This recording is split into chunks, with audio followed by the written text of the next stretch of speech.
Teka muna, natawagan mo ba lang yung pinatatawagan ko? Yung mga talent coordinator ba? Naibigay mo ba yung bago number natin? Tinawagan ko sila pero wala kasi ako nakausap eh. Kaya nagbili na lang ako. Eh kaya naman pala walang tumatawag sa akin eh. Di sana tumawag ka uli. Diyos ko naman, konting pagsasakripisyo lang, Victoria, hindi mo pa ginawa. Ano ka ba naman? Ano pa ba namang sakripisyo gusto mo gawin ko? Araw-araw naman ako nagsasakripisyo para sa'yo ah. Bakit hindi yung bisyo mo yung tigilan mo? Diyan wala na tayo. Wala nang kabuhayan natin. Itong bahay na to, nakasanla na. Lahat ng ari-arian natin, lahat ng lupa na benta na natin lahat. Diyan, ngayong araw na to, hindi ko alam kung saan ako kukuha ng pera.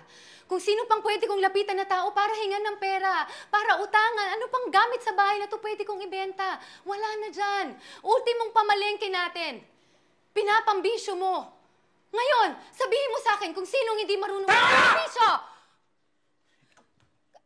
Tapang ka namang sasagot ah. Ha? Sinasabi ko na nga ba eh. Katulad ka rin nila. Ha? Ikaw na lang ang inaasahan kong uunawa sa akin. Akala ko kakampi ka. Hindi si John Scherer ang minahal mo. Si John Regala.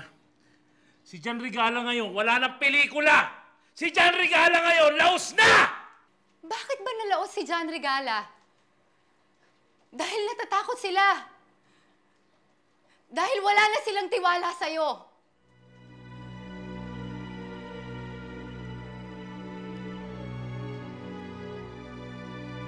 John,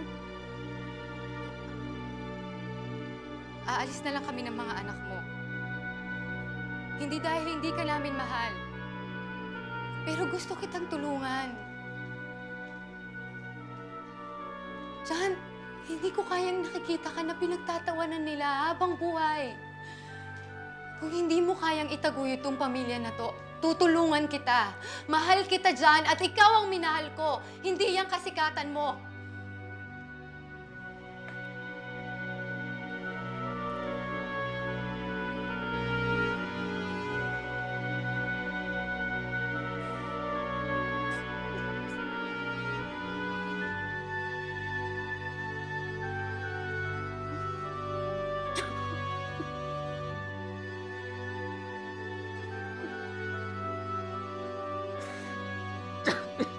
Lahat na kinuha mo sa akin.